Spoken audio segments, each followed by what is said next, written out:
તમે તમારા બાળકોને આજે સંસ્કાર આપી તેનું બાળપણ નહીં સુધારો તો તે આવતીકાલે આવનારું તમારું ઘડપણ ક્યાંથી સુધારશે?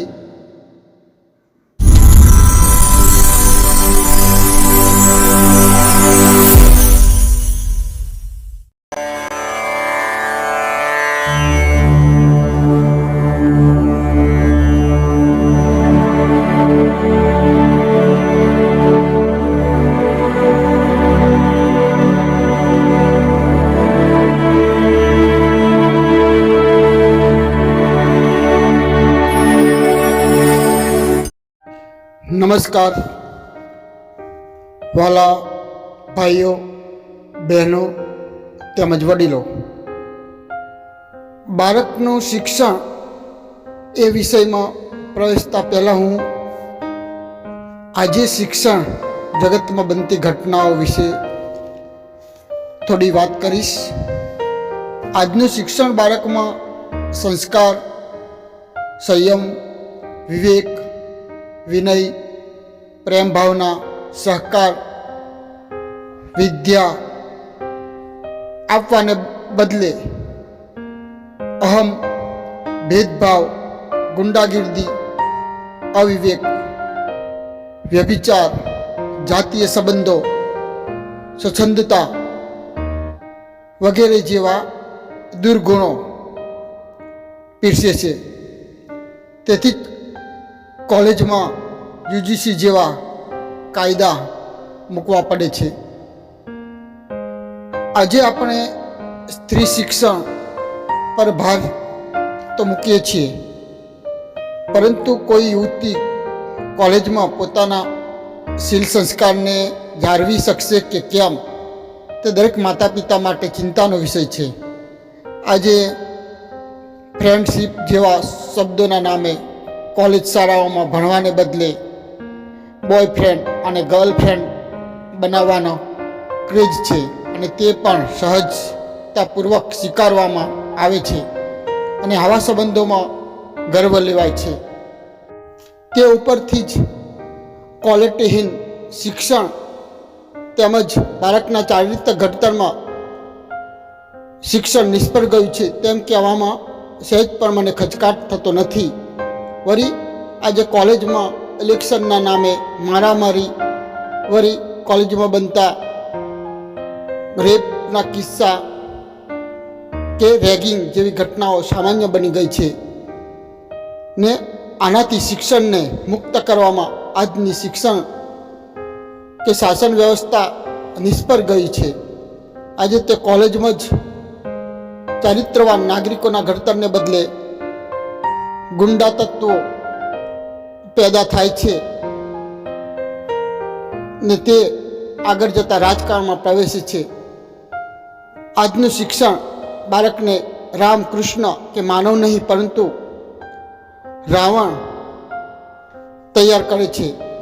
શિક્ષણ ઉપરનો મારો આ અગાઉનો વિડીયો પણ મેં 3 વર્ષ પહેલાં બનાવેલો છે, તે આપે અવશ્ય સાંભળી જાઓ.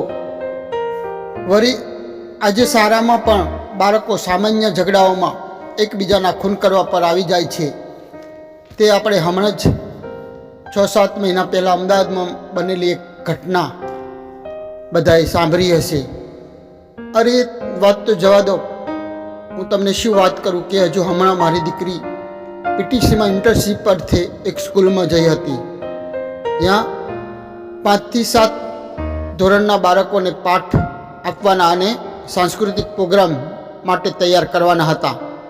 જેમાં એક બાળકને નાટકમાં રાખેલો, પરંતુ બીજા બાળકોએ તેની સામે વાંધો ઉઠાવ્યો કે આ છોકરો અમને ના જોઈએ તો, અને જો તમે તેને રાખશો તો અમે નહીં રહીએ.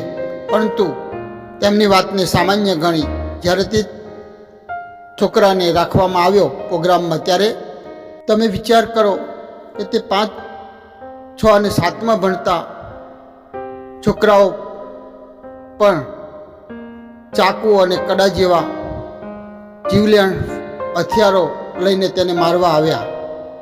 તમે વિચાર તો કરો કે હજુ 12 થી 13 વર્ષની ઉંમરના બાળકો આટલું દુઃસાહસ કરે તો મોટા થઈ આ ક્ષેત્રમાં તૈયાર થનારી નવી પેઢી પાસે દેશના ઉજ્જવળ ભાવિ વિશે આપણે શું આશા રાખી શકીએ? બીજું, પહેલાં તપોવનમાં ગરીબ અને અમીર જેવા ભેદભાવ નહોતા કે દરેક વર્ગની જ્ઞાતિના બાળક ભણતો, છતાં ત્યાં યુજીસી જેવા કાયદાની જરૂર નહોતી પડતી. જ્યારે અત્યારે તો આવા કાયદાની જરૂર શાથી પડે છે? તેનું મૂળ ક્યાં છે તે શોધવાની જરૂર છે. પહેલાંના સમયમાં જે તપોવન પદ્ધતિનું શિક્ષણ હતું તે શ્રેષ્ઠ શિક્ષણ હતું. તે માત્ર પુસ્તકીય શિક્ષણ નહીં, પરંતુ ખરા અર્થમાં માનવીનું ઘડતર થતું. વળી તેમાં બધા માટે એક સરખું શિક્ષણ નહોતું. દરેકને તેની રુચિ અને આવડત કે સ્કિલ પ્રમાણે શિક્ષણ આપવામાં આવતું, જેમાં ભણીને બાળક પોતાની રુચિ પ્રમાણે આગળ વધી શકતો.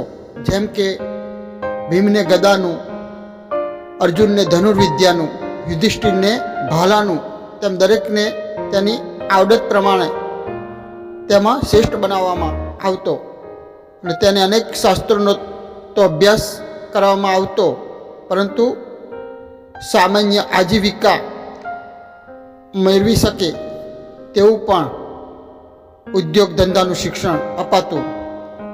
તેથી બાળક પછી આજની જેમ બેકાર કે નોકરીની શોધમાં રખડવામાં કે ભટકવામાં જીવન નહોતું વહી જતું. આજે તો ખેડૂત નથી ઈચ્છતો કે પોતાનો પુત્ર ખેડૂત થાય, વેપારી નથી ઈચ્છતો કે પોતાનો પુત્ર વેપારી બને, બ્રાહ્મણ નથી ઈચ્છતો કે પોતાનો પુત્ર કર્મકાંડનો ધંધો કરે. દરેકને આઈપીએસ, ડૉક્ટર, એન્જિનિયર, વકીલ અને સરકારી નોકરી જ કરવી છે. આજે કોઈને પોતાની આજીવિકાનું ગર્વ નથી અને તેથી જ આજે કોઈ માતા પિતા પોતાનો પુત્ર મજૂર, ડ્રાઈવર, ગેરેજની દુકાન, કરિયાણાની દુકાન કે અન્ય ધંધો કરે તેમ ઈચ્છતું નથી. પછી ઊંચા હોદ્દા માટે તેની બુદ્ધિ, લાયકાત હોય કે નહીં તે જોવાતું નથી. પૈસાના જોરે આજે ડિગ્રીઓ ખરીદવામાં આવે છે અને તેને આધારે આગળ નોકરી કરનાર યુવક કે યુવતી દેશનો સત્યાનાશ વાળે છે. પોતાને જે તકલીફ અને કષ્ટ કે દુઃખ પડ્યું છે તે પોતાના સંતાનને ના પડે તેવી માતા પિતાની ભાવના હોય છે. તે તો ઠીક, પરંતુ પોતાના વ્યવસાયનું જ્ઞાન પણ નથી આપતા અને ખૂબ ભણાવે છે, પરંતુ ઉચ્ચ શિક્ષણ મેળવ્યા પછી પણ બાળકને નોકરી મળતી નથી, ત્યારે બેકાર રહે છે અને વર્ષોથી ચાલી આવતા પરંપરાગત પોતાનો વ્યવસાય કે બાપ દાદાના વ્યવસાયને લાયક પણ તે રહેતો નથી. વળી ખૂબ ભણેલો હોવાથી તે વ્યવસાય કરવામાં તે નાનમ અનુભવે છે. માટે બાળકને 12 સુધી જ ભણાવો અને પછી જો ખૂબ જ હોશિયાર અને આગળ વધી શકે તેમ હોય તો જ આગળ તેના ભણતર પાછળ ખર્ચ કરો. આમ ખોટા શિક્ષણ પાછળ પૈસા વેડફવા કરતાં તેની રુચિ, આવડત જોઈને તે ક્ષેત્રમાં આગળ વધવા દો અને તેની પાછળ પૈસા ખર્ચો. અનુભવથી મોટું કોઈ શિક્ષણ નથી, અનુભવ જ મોટું શિક્ષણ છે. જો બાળક જન્મથી જ હોશિયાર અને પૂર્વ સંસ્કારને ભાગ્ય લઈને આવ્યું હશે તો તે પોતાની મેરે રસ્તો બનાવી લેશે. તે પછી કોઈ પણ જગ્યાએ કેમ ના હોય તેને આગળ જતો કોઈ રોકી નહીં શકે. તે પછી ગરીબીમાં ગરીબ ઘરમાં પણ કેમ જન્મ્યો ના હોય કે ખેડૂતના ત્યાં કેમ ના જન્મ્યો હોય, તે તેના પૂર્વ સંસ્કારના બરે તેને આગળ ખેંચી જશે. માત્ર તમે તો તેને ઓળખી તક આપો, વાતાવરણ પૂરું પાડો. છોડ તો સ્વયં જાતે ઉછરે છે, મારી તો માત્ર તેને વાતાવરણ પૂરું પાડે છે. પહેલુંનું તપોવનનું શિક્ષણ આ રીતનું શિક્ષણ હતું. બધાને ધનુર્ધારી નહોતા બનાવાતા, ભીમ જેવા ગદાધારી પણ હતા. હું જ્યારે તપોવન શિક્ષણની વાત કરું છું ત્યારે ઘણાને જૂનવાણી વિચારો લાગશે, પરંતુ એવા તપોવનની વાત કરું છું કે જેમાં આધુનિકતાની સાથે પ્રાચીન પરંપરાના સારા શિક્ષણનો પણ સામંજસ્ય હોય. જેમાં બાળકનું જીવન ઘડતર થાય કે બાળકને જીવન જીવતા શીખવે. તેમાં શાસ્ત્રો તો ભણાવાય, પરંતુ આજના સમયને અનુકૂળ અંગ્રેજી, કોમ્પ્યુટર અને વિજ્ઞાન જેવા વિષયો પણ ભણાવાય. તે શિક્ષણમાં આધુનિકતા અને પશ્ચિમતાનો સમન્વય થયો હોય. આજથી વર્ષો પહેલાંની વાત છે કે મારા ગુરુદેવ જ્યારે ભણતા હતા ત્યારે તેમની પ્રતિભા અને તીલી બુદ્ધિ જોઈ તેમના ગુરુદેવે તેમના પિતાને બોલાવેલા અને તેમના માટે કોઈ બીજા ઉત્તમ શિક્ષણની સગવડ કરી આપવાની જ્યારે તેમના પિતાને વાત કરી, ત્યારે તેમના પિતાએ આજથી 100 વર્ષ પહેલાં એવી એક પાઠશાળા પોતાના ગામમાં સ્થાપી કે જ્યાં તે સમયે અનેક શાસ્ત્રોની સાથે અંગ્રેજી શિક્ષણ પણ ભણાવવામાં આવતું. આમ તે સમયે જ્યારે પશ્ચિમી શિક્ષણ તરફનો ઝોક વધતો હતો, ત્યારે આવું જૂનવાણી શિક્ષણ આપવું તે પ્રવાહની સામા જવું તેવું હતું. છતાં પણ તે શિક્ષણ મેળવી મારા ગુરુદેવ વિશ્વમાં ડંકો વગાડ્યો અને ત્યાર પછી વિદેશથી અનેક ઓફરો તેમને મળી, પરંતુ તેનો અસ્વીકાર કરી તેમને ભારતમાં મહાન કાર્ય ઊભું કર્યું અને આજે તે કાર્ય દ્વારા કરોડો લોકોનું માનવ્યનું ઘડતર કરવામાં આવે છે. તો વાલા ભાઈઓ તેમજ બહેનો તેમજ વડીલો, બાળકનું શિક્ષણ કેવું હોવું જોઈએ, તેમાં શું કાળજી રાખવી જોઈએ, તેની હવે પછી આપણે આવતા રવિવારે મળીશું ત્યારે વાત કરીશું. તો આપને મારો આ ઓડિયો પસંદ આવ્યો હોય તો આપ આ ચેનલને સબસ્ક્રાઈબ કરશો અને આ ચેનલને શેર કરી વધુમાં વધુ લોકો સુધી પહોંચાડવામાં મને સહયોગ કરશો. તો આપ સર્વને મારા જય શ્રી કૃષ્ણ.